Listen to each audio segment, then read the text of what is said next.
So once we design the substrate, our next job is to design the patch, as already told you. Now the patches can be of many shapes. They can be rectangular, they can be circular, they can be conical, they can be triangular, whatever. So let us start from the simplest possible patch, which is a rectangular patch, or basically let us start off with a square patch. The patch is basically smaller than this substrate. Okay, so the substrate was 60 cross 60. Now let us define the patch to be of 30 cross 30. Okay, rectangular patch. So again we have to select this brick. Select brick, put escape. So this dialog box comes. So we are designing the patch. Let us name the structure patch only. So 30 cross 30. So according to the previous convention that we used, it will be minus 15 to 15 on the X scale, and similarly minus 15 to 15 on the Y scale. Let's put that minus 15 to 15, minus 15 to 15. Now there is a understanding, there is a visualization for selecting Zmin and Zmax. Imagine, visualize the structure. Where will the patch be located? The patch will basically rest on the top surface of the substrate. This is the substrate. On the top surface the patch will lie. So we can say like this: the lower level of the patch will align with the upper level of the substrate. If the patch has to rest on the substrate, on top of the substrate, then the lower level of the patch will align with the upper level, top level of the substrate. What was Zmax on the top level for the substrate? It was 1.6. So for the patch, the lower level will be 1.6. I hope you have understood why. Now, in CST, considering commercial applications, all metallizations, this patch is basically metal. Okay, all metallizations have a conventional thickness which is 0.002 millimeter. All metals. So considering that convention, if the thickness of the metal is 1.002 and it is starting from 1.6, what will be Zmax? Zmax will be 1.6 plus 0.002, because starting from Zmin we have to add the thickness so that we get Zmax. So that gives us 1.602. 1.602. Again, we don't have to do anything with this component. We will change this FR for lossy now. Now we are not designing a substrate, I mean a dielectric material. All metallizations will be all patches, all the other design components should be metals only.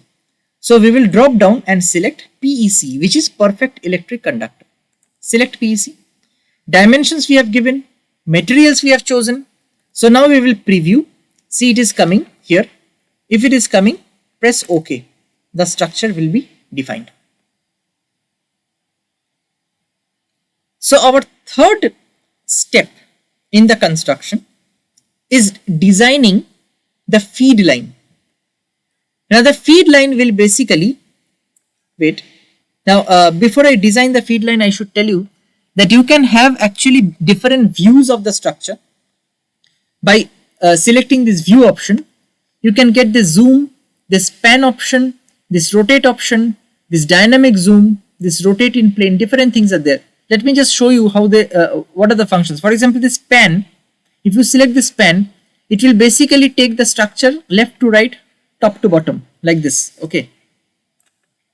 If you select this rotate, which is mostly used, you can rotate the structure like this and see the back view, front view, the top view, the bottom view, like this. You just have to click the mouse here and drag it to the left, drag it to the left, drag it to the bottom, drag it to the top, like that. Okay. Rotate in plane. If you select this, then if you place the pointer here and drag it to the left, see, it is having a leftwise rotation. If you drag it to the right, it will have a clockwise rotation. So these different things can be there. Okay. So we can use them accordingly. We can use them. So let us select this rotate and keep it at rotate only. Okay. Go back to modeling. Now we will design this feed line. This feed line should basically extend from the lower end of the structure, lower end of the substrate up to the patch. It will go into the patch. Now here, one thing is very important is that the feed line will actually transfer the energy, transfer the input energy, electromagnetic energy from the coax cable to the antenna. So the coax cable will be connected here to the feed line. The feed line will take this energy, transport it to the patch to get radiated. That's a mechanism. So the feed line impedance should be as closely as possible matched with the coax cable to prevent any possible impedance mismatch, which will result in huge loss of power due to the creation of standing waves. We have already explained that. So all the commercially available coaxial cables, they have a standard value for impedance which is 50 ohms. So the impedance of the feed line, that also should be ideally 50 or at least as close as 50 to possible. In CST, generally microstrip feed lines of width around 3 millimeters, they give you 50 ohm impedance. So we will design a feed line that has a width of 3 millimeters. This width I am talking about along the x direction. So if the x direction, the width along the x direction is 3 millimeters, we will take x min to be minus 1.5 and x max to be 1.5. The feed line will extend from the bottommost portion of the substrate, that is minus 30, and it will go into the patch. So the lower end of the patch is minus 15. It will go into the patch. So we will take it as minus 14, for example. In this case, say minus 14.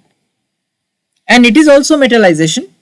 So Z min should be likewise 1.6 and Z max should be 1.602, as we have done for the patch. So let's see how it looks like. Again, brick, escape, give the name feed. X min is minus 1.5, X max is 1.5, Y min as discussed minus 30, and Y max is minus 14. Z min is 1.6, Z max is 1.602. This is also metal. So PEC, we need not change components, neither we need to change this PEC because it is metal only. So dimension we have given, material we have chosen. Let's preview. It is seen here and OK. Now a very interesting thing happens. Let's zoom in and show you. See here. The junction between the patch and the feed line is showing you a discreteness. I mean, the feed line also is seen as a separate entity. The patch is also seen as a separate entity in this case. Why this thing is happening? Because we have defined the patch separately and we have defined the feed separately also. We have not joined or merged them. If we don't join or merge them, then from this junction, from this region, again there will be huge loss of power due to impedance mismatching, due to discontinuity in the system. Obviously, there is a discontinuity here. So due to that discontinuity, in between the metals, in between the structures, there will be huge loss of power. So what we need to do, we need to merge these two structures. I will just zoom out now a bit. We need to merge these two structures, this feed line and the patch. Question is how it is done. See, first we have to decide which two structures we need to merge. It is the feed line and the patch. So you double click, put the cursor on any one of them, double click. See, that particular structure will get highlighted. Next, keeping the tab at modeling only, you will see there is an option known as Boolean. This Boolean. Click here once. After you do that, what was the other structure that we wish to add? It is the patch. See, it is shown like a shadowy contour here. Place the cursor on top of the patch here. Again double click. Now the patch will get highlighted. After you do that, press enter. Now, again let us zoom in. See. Can you see the junction now? You can't see the junction now. Why? Because these two materials, these two structural parts, the feed and the patch, are actually merged now. So they behave like a single metal layer. A single metal layer. So there is no junction. So the source or possible situation of impedance mismatch and hence reflection of signal power has been removed. We have to do that. And not only in this case, wherever we need to merge two or three different structural components, we have to use this Boolean addition mechanism. This particular Boolean mechanism is known as Boolean addition. Boolean addition of two structural parts. Now see, if we are not selecting any of the structural parts, this Boolean will remain hidden. So don't get confused that it is inactive. It won't get activated now. Once you select a particular structure by double clicking on it, then the Boolean will get activated. Okay, so this is how it looks like as of now. So we have designed the third part also, starting from the substrate. Next we have designed the patch. Next we have designed the feed line. And finally we have merged them. The patch and the feed line, we have merged them. Our fourth job, responsibility, is to design the ground plane. Now, as already I have mentioned to you, the ground plane can be on the same side of the patch. That means, in this case, the patch is on the front side, on the top surface of the substrate. We can create the ground plane on the front surface also. We can create it on the back side also. For this project, for this demonstration, let us consider that we are creating the ground plane on the other side, because I want to showcase another particular design concept here. So we will design the ground plane on the back side of the surface substrate. Now the ground plane generally, it stretches from the entire leftmost portion to the rightmost portion. That means it will have the entire X stretch. In the substrate, the X stretch was minus 30 to 30. For the ground plane also, the stretch along the X coordinate will be minus 30 to 30. The ground plane will start from the lowermost portion. That means Y is equals to minus 30. But it will not go up to the entire length.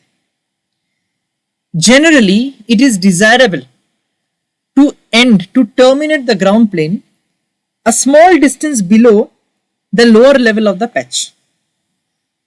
So what we will do here, the patch, the lower end of the patch is at minus 15. We will end the ground plane some distance below that. That means minus 16, for example, some distance below here. So let it be minus 16. So again the ground plane is rectangular only. So we will select brick, put escape, name the structure as ground. Okay. X min should be minus 30 as already mentioned. X max should be 30. Y min should be minus 30. And we consider that Y max should be minus 16. The reason which I told you. Now here you just visualize. The ground plane is on the back side, right? That means from this lower portion of the substrate, it will extend back. From the lower portion, it will extend back. What is the lower portion? coordinate, z coordinate, 0 only. So from 0 it will extend back. That means along the negative z direction, extend back, negative z. By how much? By the metal thickness. What is the thickness of the metal that we have considered? The thickness of the metal that we have considered is 0.002 millimeters. So starting from 0, if it extends back by 0.002 millimeters, what will be the z coordinate of that point? It is minus 0.002. Now in between 0 and negative 0.002, which one is lesser? Obviously minus 0.002. So here in place of z mean, we will write minus 0.002. And z max should be 0 only because it is extending from the bottom plane to minus 0.002. The bottom plane is at z is equals to 0. So here z max will be 0. Again, we need not do anything with the components. And certainly this ground plane is also a metal. So we will have PEC only. PEC is selected. So we will keep it that way. Preview. Okay. Now since this structure is basically facing us, we can't see the back side. So what we will do, let's select pan, bring it a bit low, rotate. Now let us see whether the ground plane is present at the back side or not. See the ground plane is created. This ground plane is created. This is minus 15, this is minus 16. So the ground plane is created. Okay. Again let us turn back. And let's bring it at the center.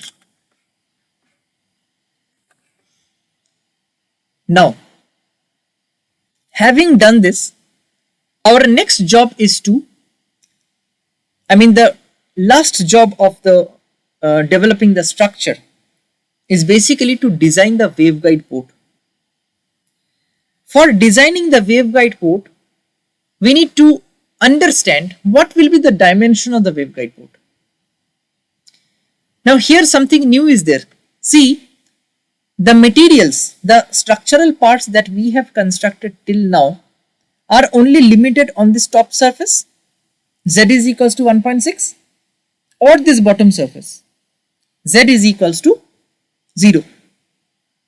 The waveguide port will be designed not on either of them. Instead, the waveguide port should be designed on this face. If I turn it this way,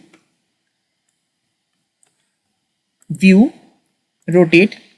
See, if I turn it this way, the waveguide port will be connected here. That means I will feed the structure from here, from this end. That is actually the y direction. So the waveguide port, if we want to attach the waveguide port here, it will be along the y direction.